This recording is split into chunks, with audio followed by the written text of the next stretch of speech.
Focus today. I'm your host, Perry Atkinson, and been looking forward to our guest today, Rainer Zitelmann, a German historian, sociologist, and a multiple best-selling author whose books include In Defense of Capitalism and Hitler's National Socialism.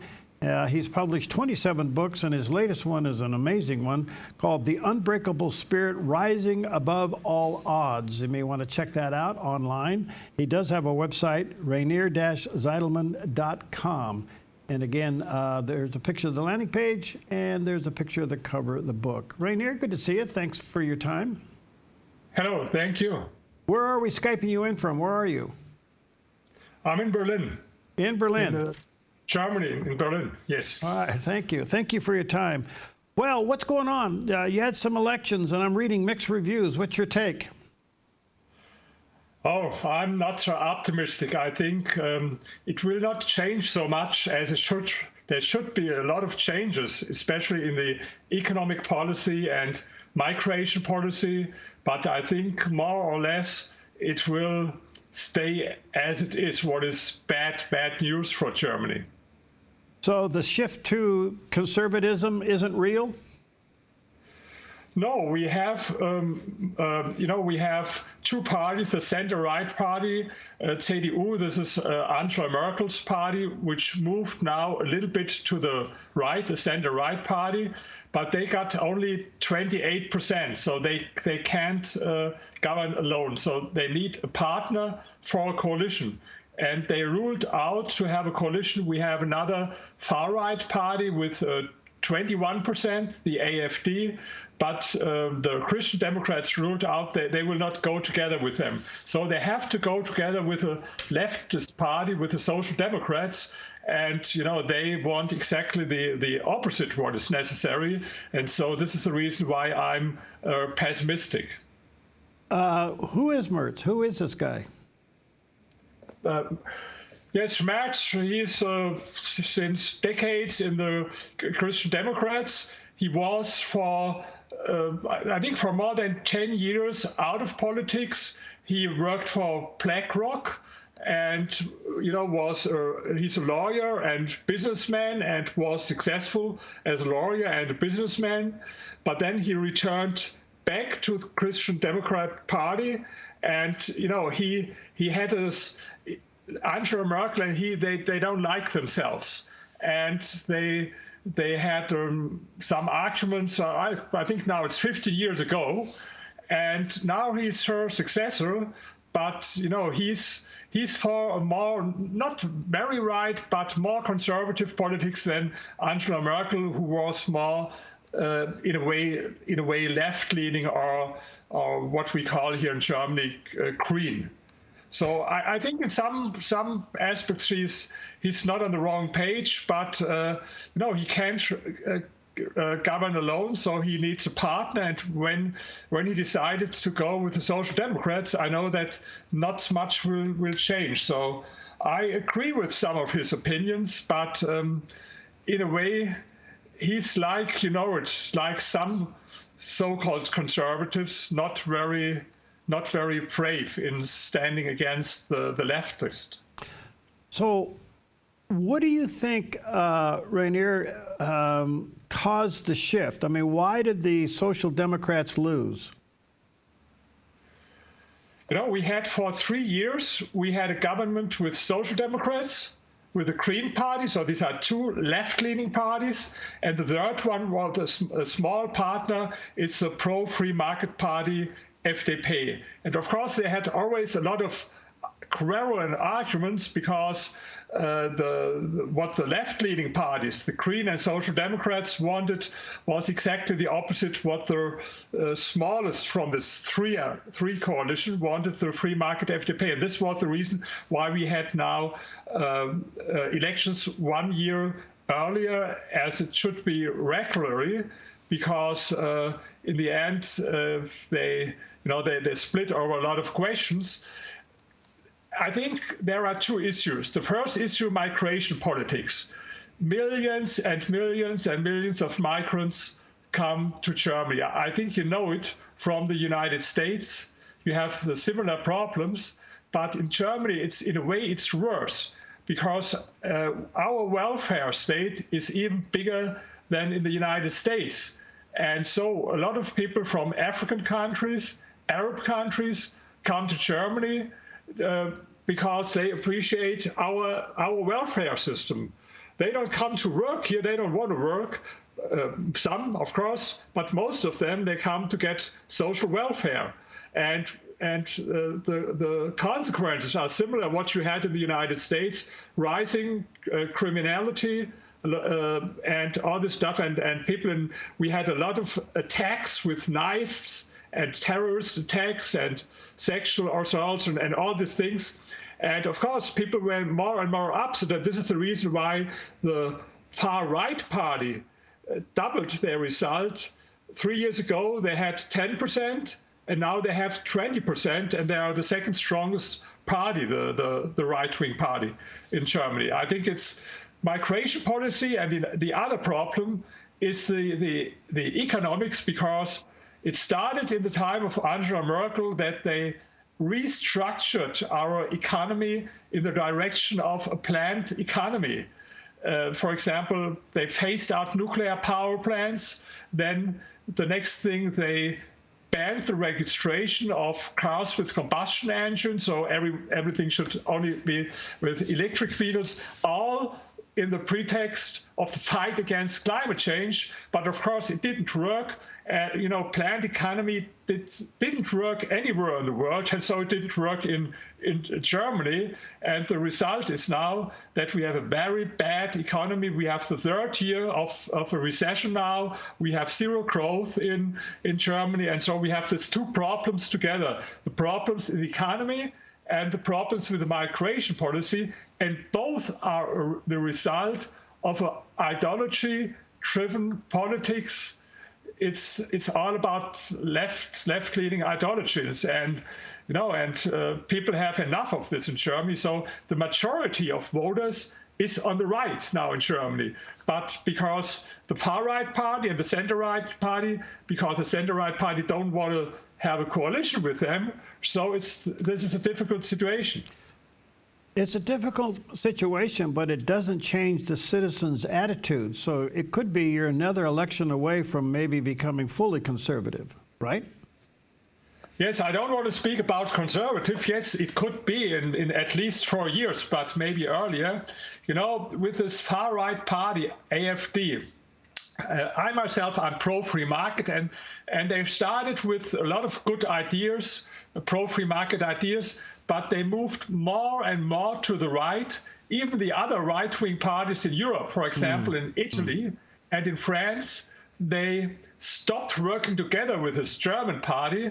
They are not longer in one faction in the European Parliament, because they turned more and more to the far right. And the other thing, what I don't like, this far right party is like pro-Russian. If you hear their speeches in the parliament, you think they are written in the Kremlin. And this is also, of course, a big issue. They were very anti-American. Now it changed because of Elon Musk and Trump now, but before they were very also anti-American and more pro-Russian. And this is also, you see, it's very complicated. This is another problem with this party. In some aspects, they have good ideas. And I think in the migration policy, they are right. You have to stop it. You have to do something against it. And also some ideas about the taxes and so I would support. But the problem is that they have some people in their party who are really extremely far right. Not all, but some of them. Yeah. This is fascinating, because I don't think, we're not hearing any of this in the American press. So back to more of a capitalistic industrial base. And yet it's gone to the green side, I guess you could say, where it's not working. Is your industrial base, is it recoverable, or is it too far gone? Oh, we still have industrial bases, but month after month, a lot of companies go insolvent. And the biggest problem is our automotive industry. We were always very proud in Germany about our BMW, Mercedes, Volkswagen. They were very strong. But now they have a lot of problems, a lot of economic problems, and the reason is government intervention, as always. You know, in the past it was this way. The companies decided what cars to produce. In the end, it was consumers' choice, you know, the consumers. But, you know, with a planned economy, it's different. The government decides, and as I mentioned, this comes also from the European Union, from Brussels, the ban of all new cars with combustion engines.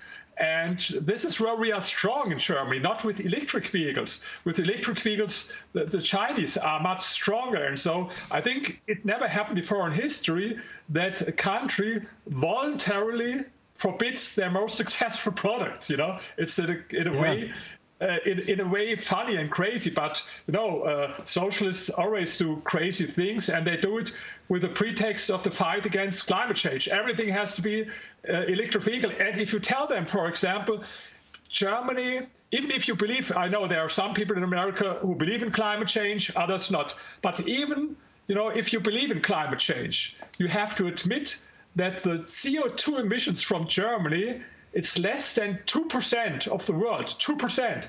So, but if you tell them here, we can save the whole world with our less than 2%, even if you put it to zero, nothing will change with the world climate. But if you put this argument, they tell you, okay, maybe, but we will be role models for the rest of the world.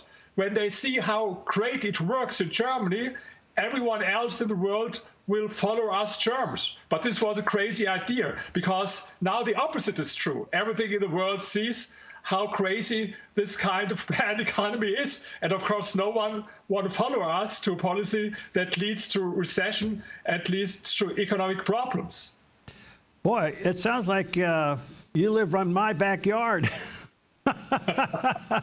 Let me ask you this before I take a break. How would you today, Rainier, describe the relationship with the incoming new administration in Germany with the Trump administration?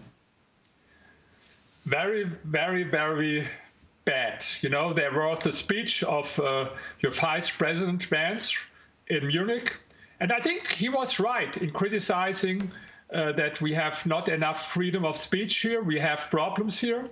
I'm right, but the problem is Russia. You know, we have the feeling here in Germany and Europe that Trump goes now together with Putin, that he feels himself closer to Putin than to Europe.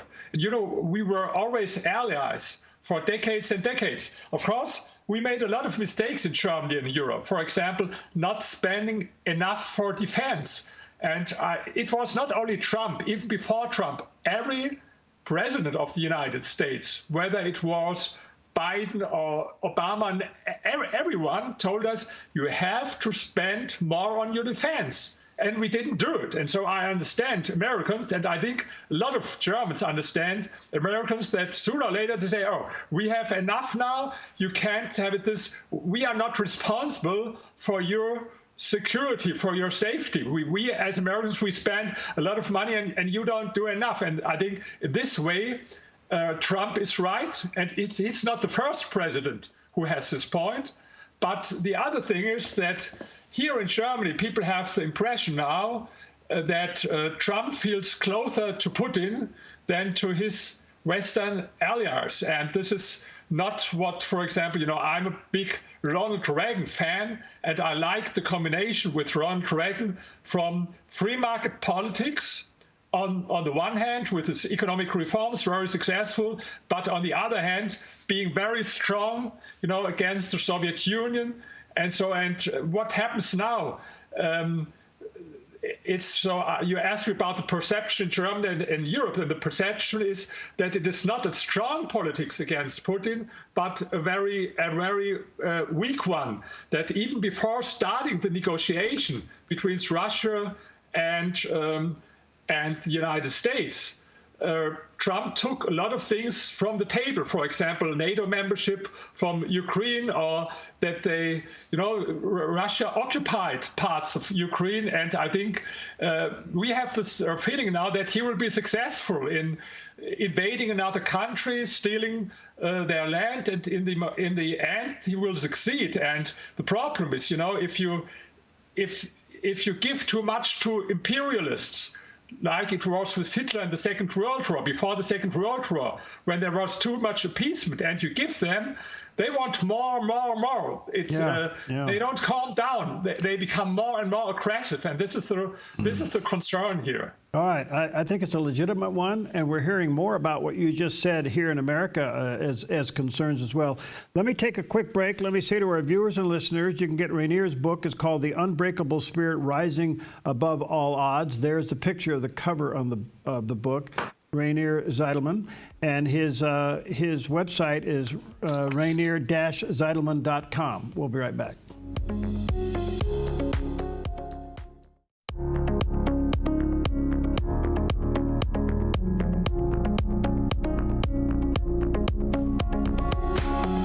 All right, welcome back. Honored to be Skyping in live from Germany today as Rainier Zitelmann. He's a German historian, sociologist, and really quite the author, 27 books. His latest one you may want to grab is called The Unbreakable Spirit, Rising Above All Odds. There's a picture of the cover of the book on the screen.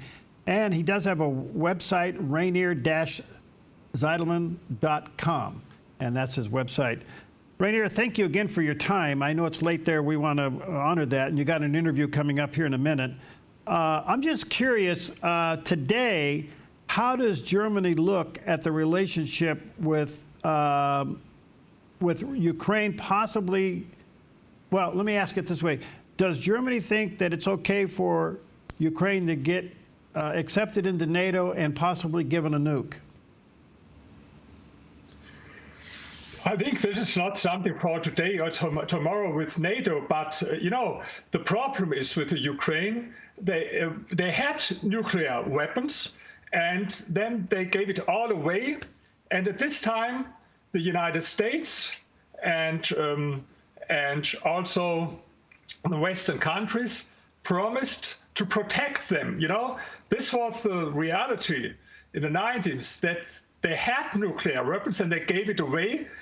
And Russia and the United States guaranteed that they will not be attacked. But this is exactly what happened. And of course, even if they have a ceasefire now, or if they have, if the war comes to an end, of course, they have fear. Who will guarantee that it will not happen again? It happened before that Russia attacked us, and they will ask themselves, who can guarantee that this will not happen again? This was before the Second World War. It was the same thing. Adolf Hitler took step by step by step, and then with for example, the Czech Republic, first one part, and then in the end the rest, and then go on with Poland and everything.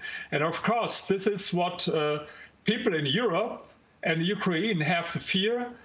Even if the war ends now, and Putin will be successful, what is the guarantee that he stops there, that he goes not on in a couple of years, for example, to take the rest of the Ukraine? There has to be some more than only words, more than only maybe we will help you or something like this. I think this is not enough, and I think this is a big issue. You can't trust these imperialists like them, because they are liars. They lied all the time. So there had to be some guarantees.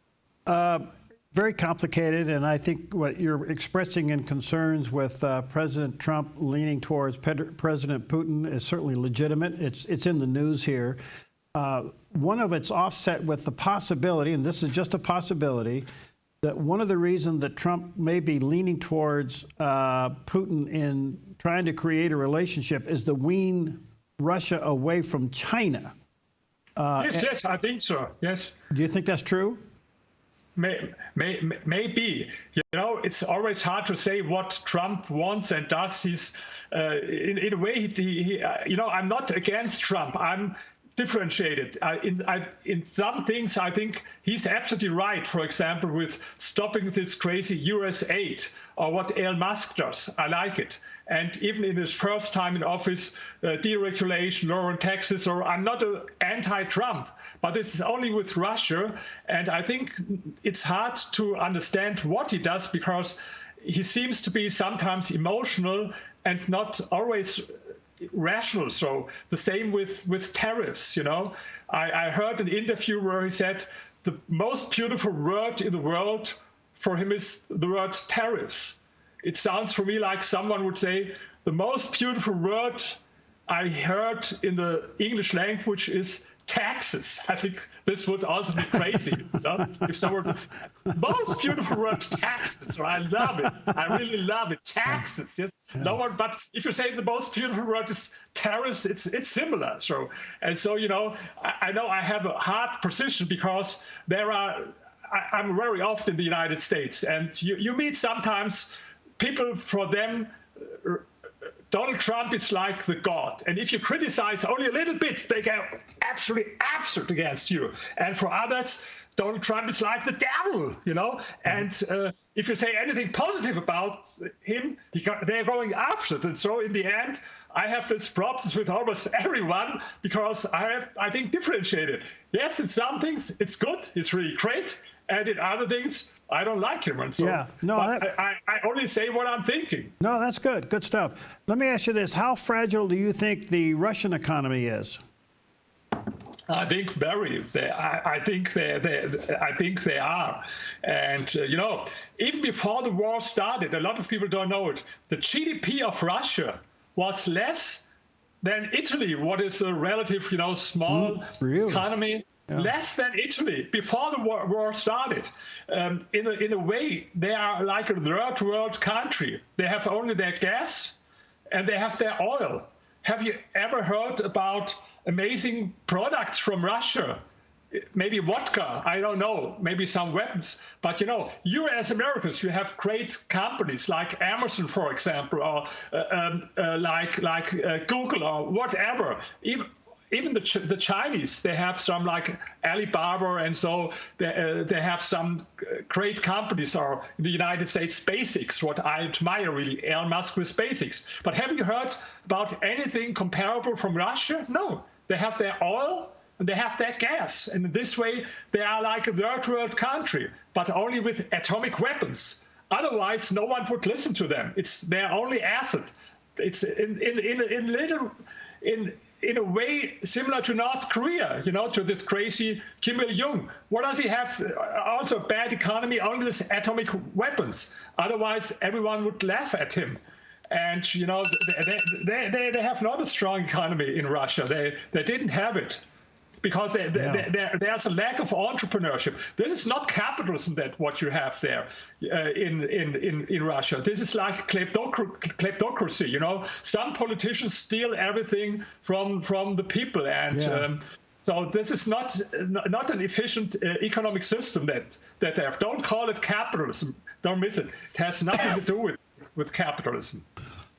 Listen, I want to respect your time. I know you got another interview coming up in a minute. Can we get you back? You're fascinating.